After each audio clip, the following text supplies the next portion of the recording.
I'm Representative Bobby Levy. I represent House District 58, which is Umatilla Union and Wallowa County, where they have the most beautiful mountain ranges you'll ever see. So this is the minimum wolf count, and as you'll see, in 2009, it started at 14. Last actual count in 2021 was 175.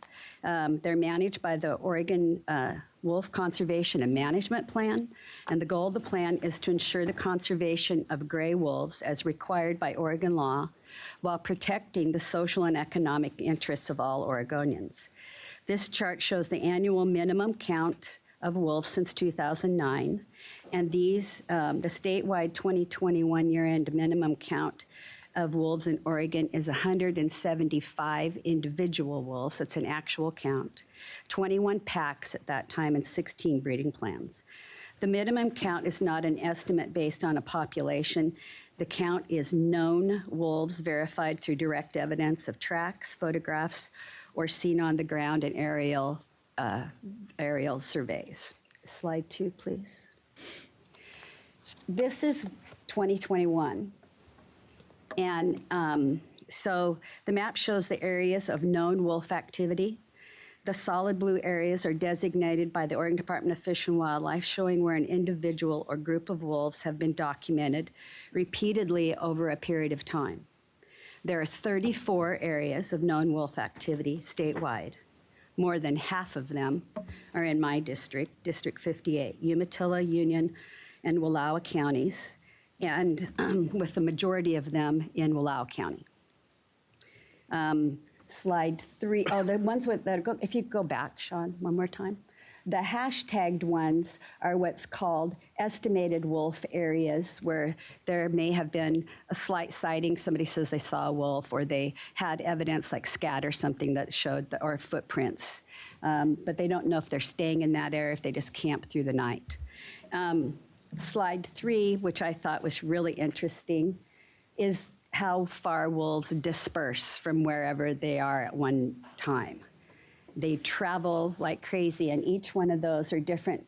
The colors match a specific wolf that is collared, that allows them to follow that wolf where it travels and what its area is of where it goes back and forth.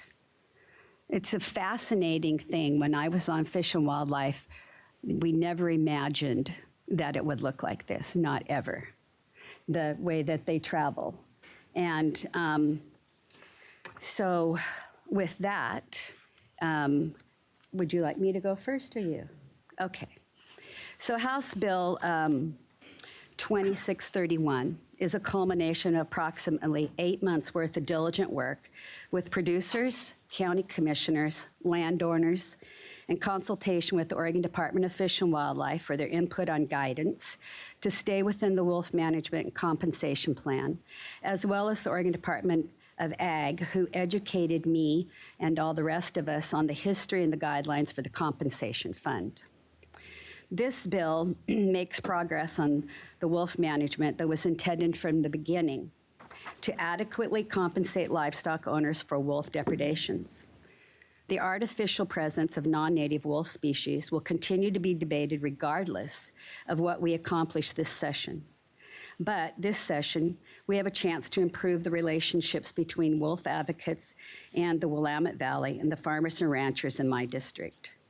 My district contains all but 7 of the 34 areas of known wolf activity, and estimated areas of wolf activity in Oregon are the ones bearing, and my district is the ones bearing the financial brunt of the wolves of being on the landscape.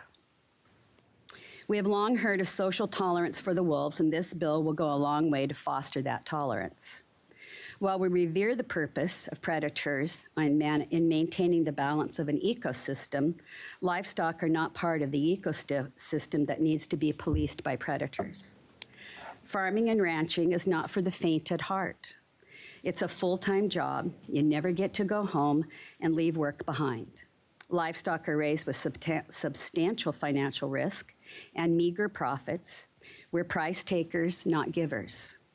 Every little disruption in the life of a herd can mean a cost breaker for the rancher. So when wolves enter the picture, the costs go up exponentially.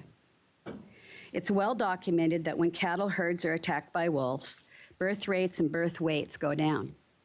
Cows become aggressive toward other cattle and humans and sometimes have to be put down as they become too dangerous to be around.